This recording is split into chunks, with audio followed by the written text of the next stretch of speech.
Just like click on the Advanced. presentation again. It says it's the Just click. Okay.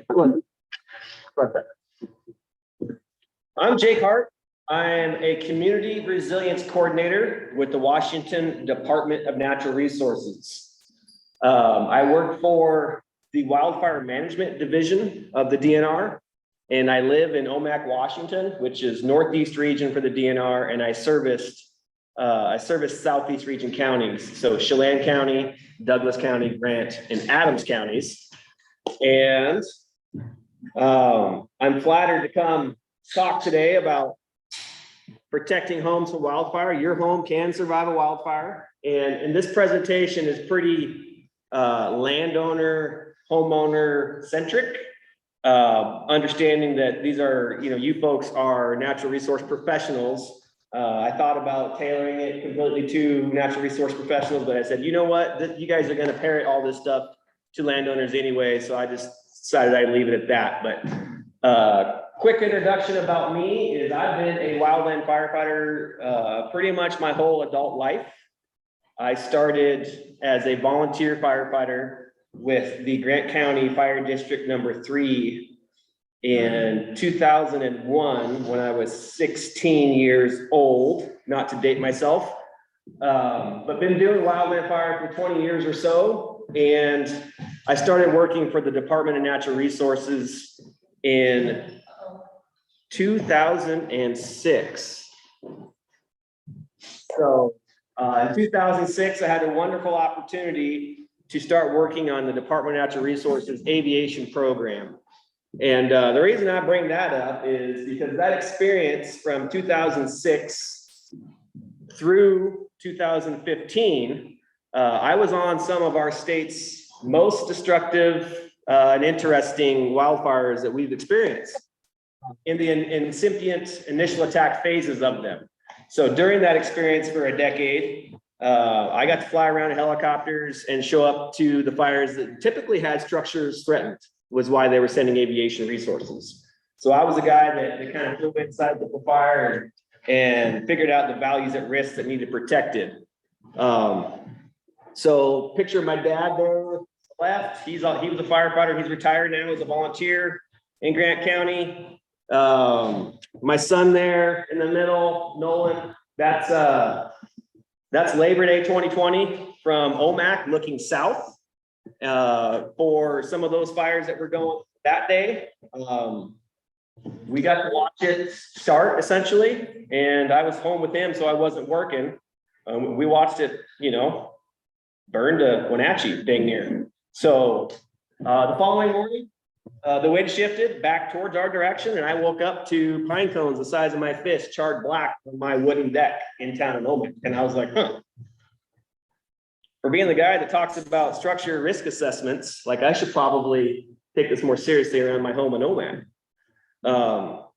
So it's something I started doing. It's kind of complacency in some of those towns. Back it up one more slide. The picture on this slide, the reason I put that is if you look closely enough, you'll see that community that was devastated by a wildfire. I don't know what wildfire this is. I stole this from the internet, but it's a very good depiction of how structures are lost in wildfires. And most structures are lost in wildfires to embers. And if you look around that community, there's thick, lush, green canopy, looks like mixed conifer stand to me. And most of those trees are untouched by fire, yet almost all of the structures in the community are lost.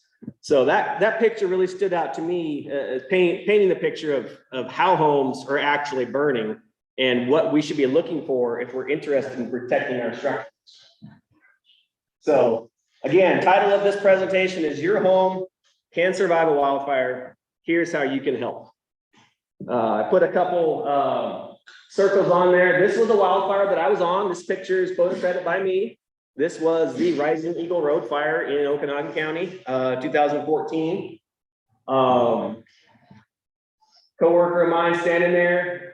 This home didn't have a lot going for it in regard to its ability to resist ember ignitions. So I circled a few things there. that we'll talk about more in the presentation that really should have been on the homeowner to take care of before that fire ever occurred.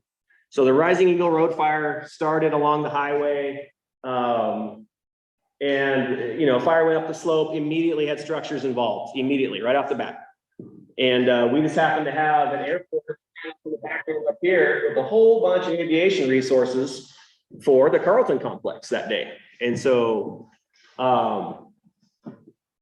me and my coworkers got to go to this fire directly right off the bat, right when it started. We were there immediately and doing structure protection, like pictured there. This photo on the right, can't really tell what's going on there unless you were there. That's also a photo I took down in Malibu, California in 2018. I took that photo because it was interesting to me to see this piece of furniture completely gone, the window broken out, and the structure is still there. So I don't know exactly what happened, but my theory is this was ignited by embers. The extreme heat broke out the glass. Tempered glass takes about 600 degrees to break. And luckily, they didn't have anything get involved in fire inside the home. I would say that's pretty lucky on their part. They did have stucco siding. I don't know what kind of screening may have been there on the window, but that picture stood out to me as another kind of caught my eye for exactly what this presentation talks about. I mentioned it a little bit, but what is the most common cause of home ignitions? It's those little embers. So a lot of people think, oh, it's a surface fire, the ground fuels, or no, it's a raging crown fire that looks really impressive and scary. Nope, that's not it. It's little embers, Look at all those millions and millions and millions of embers that are coming off that flame.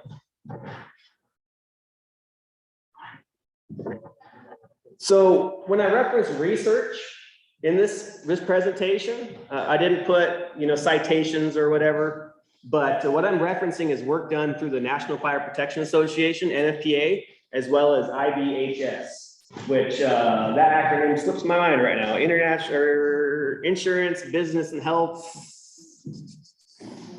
Society. I probably should know that, sorry guys. But the research that's been done through IBHS and the NFPA shows that homes ignite due to the condition of the home and everything else up to 100 feet from the foundation. And I talk about these zones as ignition zones. You'll see them referenced as structure ignition or home ignition zones, both ways, and through various agencies, various literature. But just know that anytime someone talks about an HIZ, home ignition zone, or a structure ignition zone, they're referencing the same thing. And this picture is part of every Firewise USA document you're ever going to find. It depicts the zones. And I tried to clarify. I'm finding that some agencies and some documents prefer to use home ignition zone, and some prefer to use structure ignition zone. And just want to make sure that folks understand those are all the same thing, and the zones are clarified as the immediate zone, sometimes called zone 1, intermediate zone, sometimes called zone 2, and you see the third one, extended zone. So the most important thing, if you're interested in protecting your home or your structures, is to focus in zone 1, immediate zone, 5 feet around the structure and the structure itself. That's because embers are what burn those structures down. And so many times when I meet with clients and do consultations or home assessments, folks want to talk about thinning their trees. They want to thin the back 40. They've heard about the cost sharing programs through all the conservation districts and the DNR and all the technical assistance that we provide. That's great stuff. And then I steer them away from their beautiful forests and take them back to their home and tell them they need to clean up their pile of leaves. And they get frustrated because I'm just pointing out stuff they haven't cleaned up yet from their spring cleaning. But it is so important. The structure and the immediate 5 feet around it is the most important. And just so you guys don't have to listen to me talk about it so much, we can listen to Jack Cohen talk. Again, the research I referenced, a lot of it's done by Jack when he was a part of NFPA. He has since retired, but his work was instrumental on developing the home assessment that we do today, and identifying that It's not the crown fire that's burning our homes down.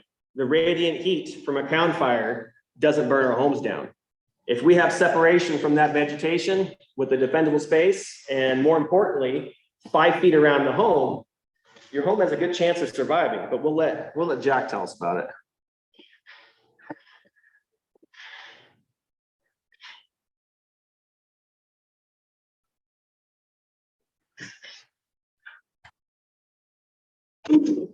Jack.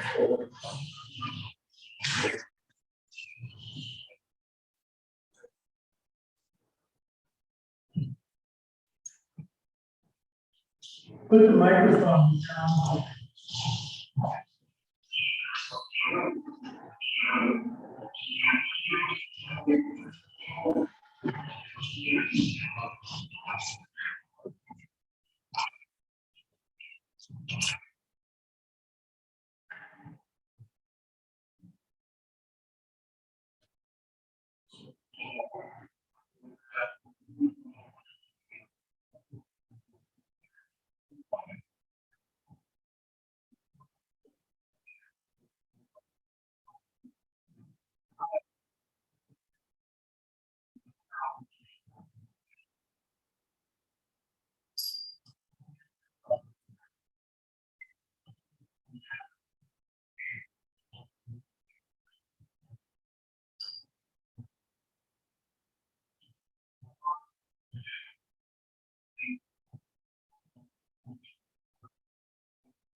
All right, all right. Did I get put you guys to sleep after that delicious lunch that they fed us? Should have thought planning the wise a little better. 13-minute video after lunch is probably a terrible idea. Curious to know if anybody, this is the first time seeing that video. Wow. Well, that's great. Glad you got to see it. But the video's been out for some time, and I was a little nervous about putting it in the slide because I thought it was just kind of common everyday thing, but I'm glad to know that this is the first time you've seen it. That means there's value to me standing up here talking in front of you guys, I guess. A couple of the highlights of Jack's key concepts. The high intensity flames more than 100 feet away from the house are largely incapable of igniting structures. And I'm assuming folks sitting in this presentation are doing it for their own knowledge and benefit, as well as taking this knowledge and working with your landowners. I know a lot of conservation districts that I partner with have been taking the NFPA training, assessing structure ignition potential, to go out and do assessments for landowners and homeowners. Are any of you folks in the room going to be doing that? That's awesome. There's many avenues to obtain that structure or assessing structure ignition potential training through NFPA. I know there's some conservation districts that have funding for that. Our shop in the DNR, Community Resilience, we're trying to sponsor at least a few of those a year around the state. We did a couple of them this early or late winter, early spring. Highly encourage you to take that course if you have the opportunity. You're gonna have to watch that video again though. Sorry, that's right that's the bulk of the training. It's also the little things that are destroying structure, the embers. And you know, it's not that flame front. It's not the one tree that's 10 feet from the home the landowner called you about because they don't want to cut it down because their grandpa planted it. They can keep that tree as long as they largely deal with 100 feet around their home. If you can keep that tree from catching on fire, you're going to keep that tree from throwing embers at the structure. And one of the biggest talking points I use for landowners is embers will collect where leaves and needles naturally collect. So we're kind of going into summer now, but in the previous months is when folks are getting out doing their spring cleaning. And I tell folks that's the most important time to pay attention to what you're doing when you're cleaning up. So where you see the pile of pine needles and leaves that have accumulated in the corner of your deck, that's exactly where the embers are most likely to accumulate in an ember storm. That's where the natural winds and eddies around your structure blow those little organic matter. And that's exactly where the embers are going to go to. So you may want to key in and focus on those areas throughout the summer and keeping them clean to avoid ignitions around your home. And this is great. Flame contacts is a really bad idea. That's one of the quotes from that video from Jack. You can avoid flame contact on the home if you keep that zone 1, that 0 to 5 feet from the home, non-combustible. You know, a lot of folks ask about their flower beds and their vegetation, and people say, well, I irrigate it. And I just did a community event up in Winthrop a weekend or two ago. Stud Horse Mountain community. They want to become a Firewise USA site. I thought that's great. That's awesome. Let's do it. But they were a little confused on how structures burn and embers. And they're like, well, we have irrigation. We irrigate our lawns. We irrigate our flower beds.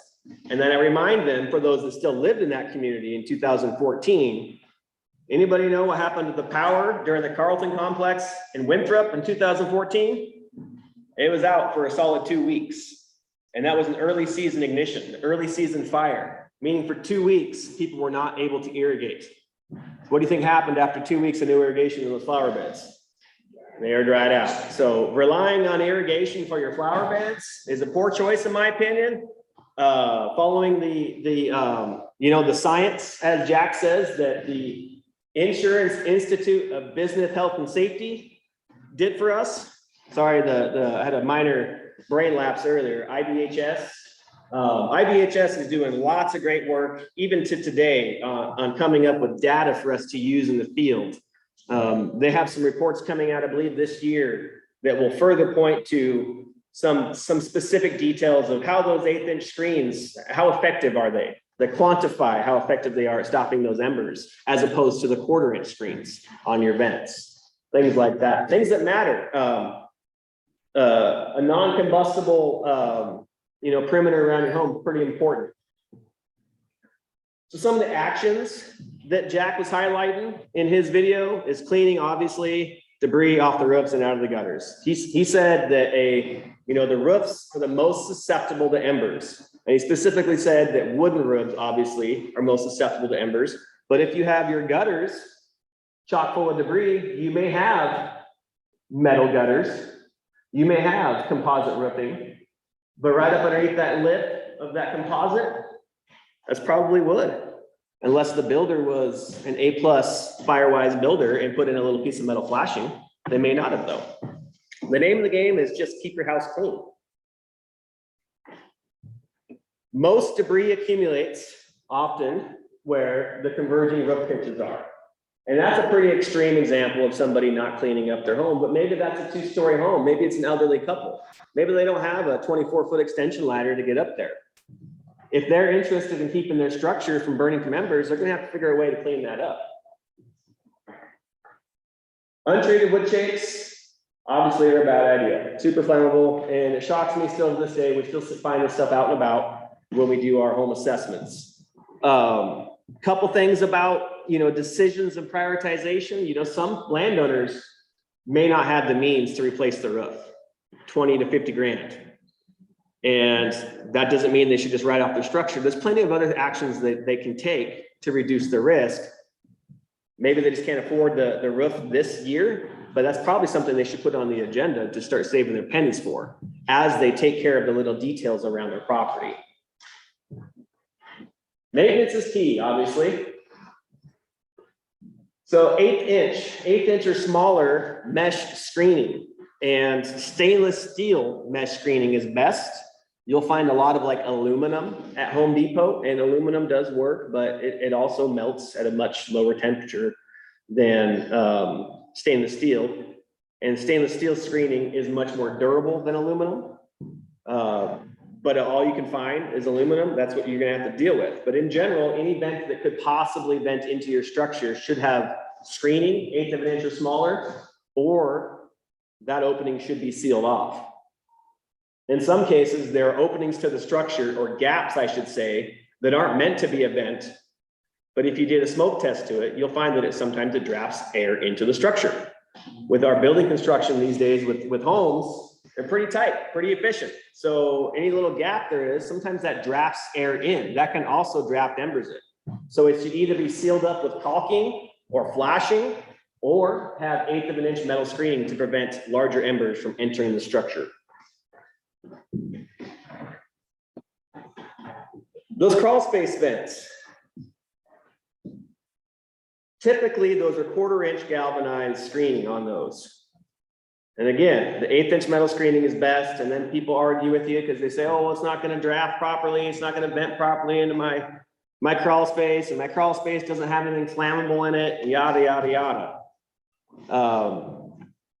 A lot of people choose not to do 1/8 inch or smaller screening in these places, but this is a very good example of it's not only the screening that's important, this is a place people don't often look. Another one is their dryer vent.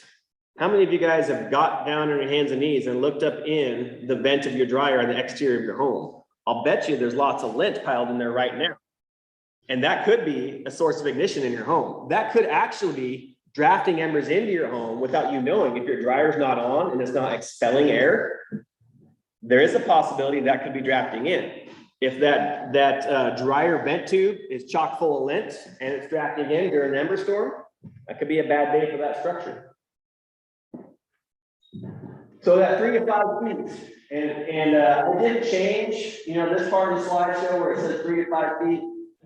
I see a lot of folks getting a little lazy and they think, oh, 5 feet is so big, that takes away my garden or whatever, but the 5 feet is so important. Reducing vegetation in the 0 to 5 foot zone nearly doubles structure survival rates. I found that reference from IBHS work, but I couldn't find the direct quote from IBHS. I was going to link it in there or whatever. So for now, we'll just call that anecdotal information, but I think that information is going to be a little more detailed coming up in recent months with some of the work that the IBHS folks are doing. And this is an example of their work right here. That's in one of the IBHS labs. Fiber cement, bricks, stucco siding are most ignition resistant than vinyl or wood. That should be pretty common sense for most people. But this picture really tells the story of what's going on.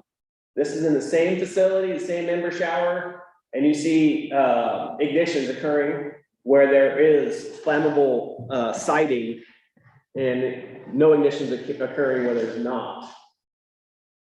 Another important key point from IBHS is, you know, most of the training I've had and the assessment forms, I've used many different types of assessment forms to do home assessments. Most of them just ask, hey, is the siding touching the ground? And I say yes or no, you know, on a little checkbox. But it turns out that 6 inches of a non-flammable vertical plane is pretty darn important, according to IBHS. So I put up my little smoky ruler there on my own house just to depict what my, you know, this is my foundation, and I have wooden siding that's painted, and I have wooden siding that drops down to the flower bed there, and I haven't done the best job of cleaning up my leaves quite yet, but the dual pane tempered glass windows withstand more heat. Tempered glass does break though, about 600 degrees it will fail, and quite often if windows are failing, these look to be like they're metal paned windows. Most common is the vinyl paned windows, and usually what happens with those windows is the outer pane will crack at 600 degrees, and then the outer vinyl melts away and the exterior pane falls away. The idea is you still have that inner pane protecting embers from entering your structure, and maybe even an internal stainless steel mesh screen that would help even better if both panes fail. We all got stuff we got to store.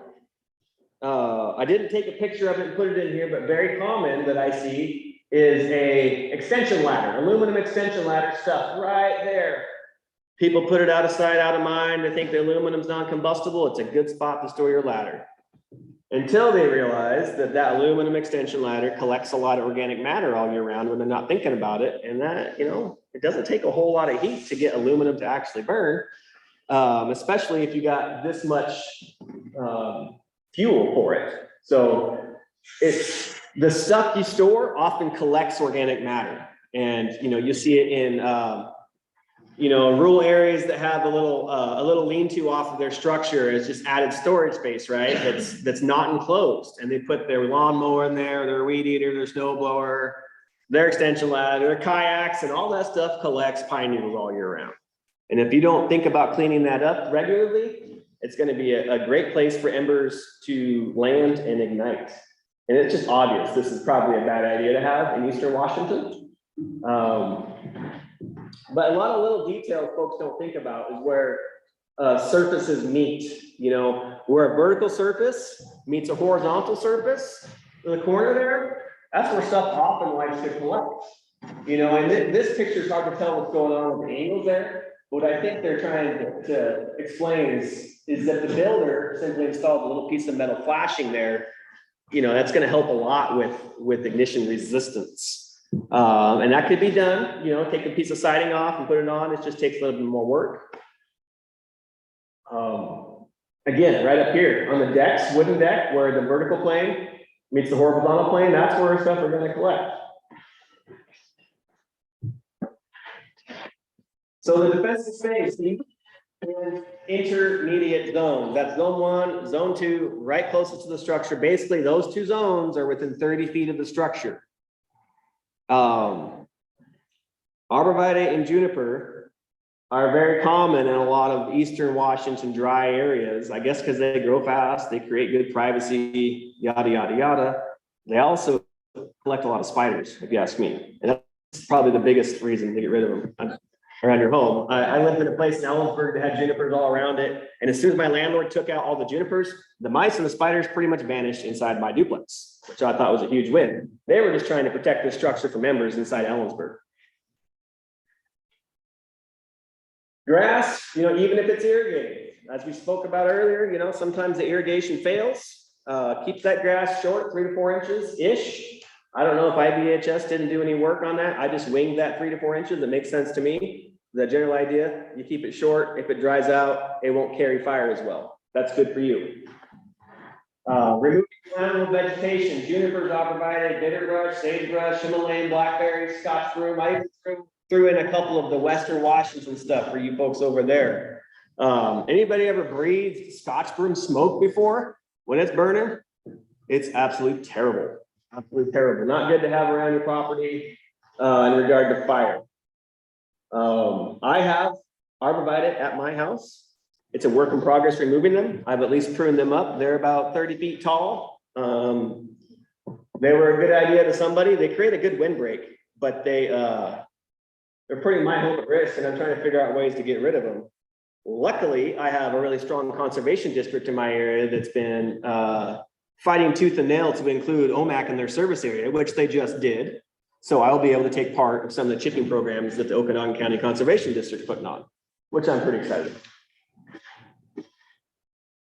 So there is a Western Washington resistant plant guide coming up in the works. Not quite developed yet, but this is the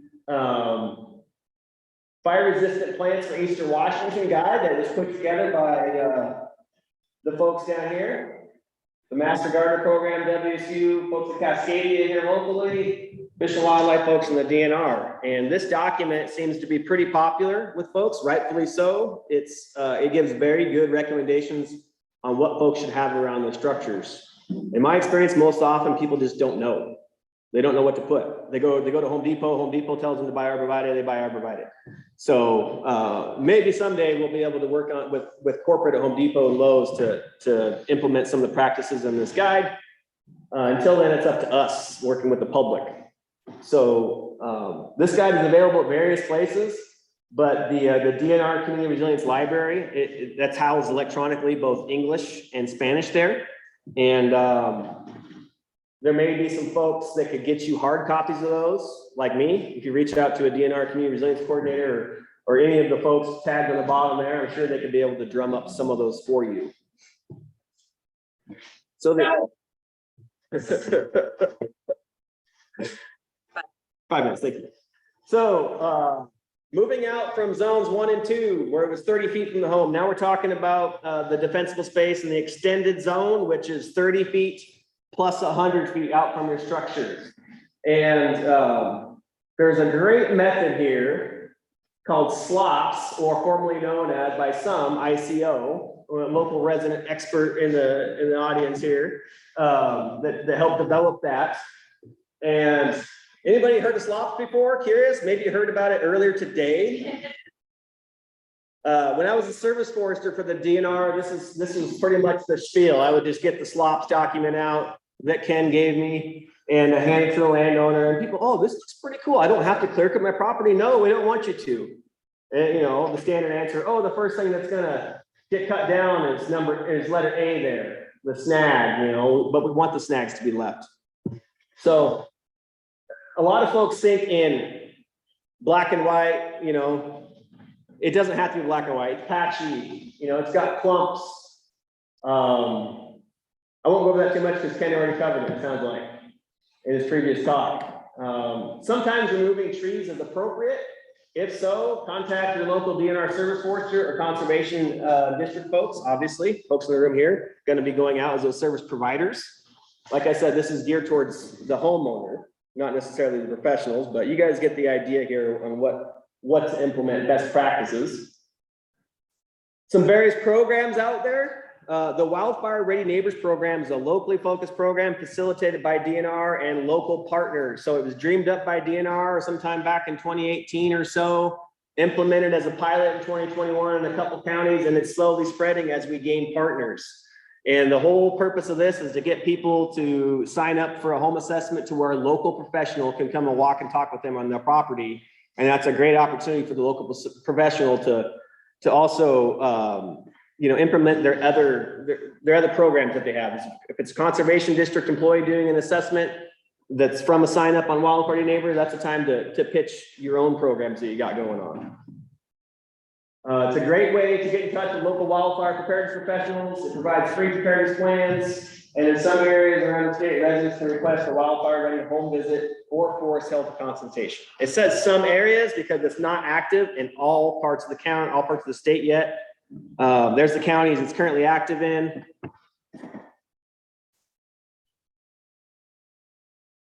Other programs you may have heard about is Ready, Set, Go. Typically, members of the International Association of Fire Chiefs are pushing this program, but I also have found a lot of conservation districts pushing this program too.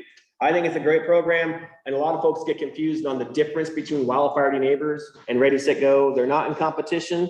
We like to say Wildfire Ready Neighbors is creating the pathways to these programs and linking people to these programs. So Ready, Set, Go is just another program to help people prepare for that day when fire comes to the property, not if, but when. Firewise USA program through National Fire Protection Association. I know in this area, a lot of conservation district employees serve as the regional coordinator for the Firewise USA program, the one that's going out and doing community assessments. Other areas, that's not so much a thing I'm learning. I'm also a regional coordinator for this area.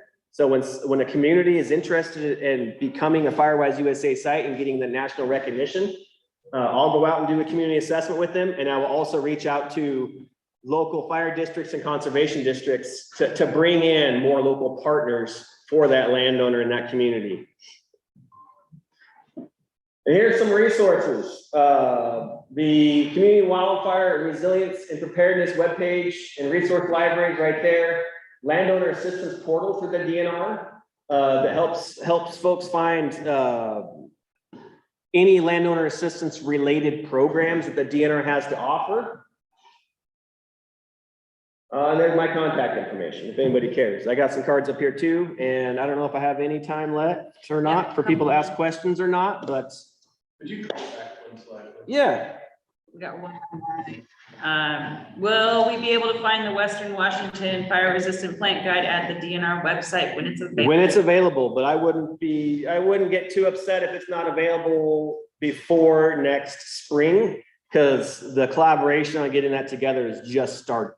So it'll be a while before it gets developed and published and all that, but yeah, the idea is we'll house all things for that at the Community Resource Library, Community Resilience Resource Library.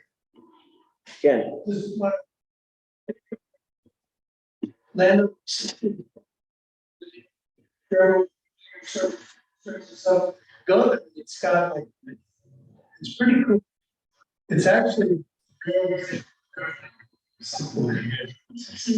I've been getting a lot of phone calls because people go to this portal to find your forester tool that you're talking about. People find my name on it and they call me, and it's been a great way for folks to get in touch. And then anybody that works in the landowner assistance programs in the DNR is very good at also including partners that in their local area. So at this time, I don't believe we have like technical assistance providers outside the agency listed on the portal, but the local forester you're working with definitely knows those partnerships and will put you to the right resource based on your needs.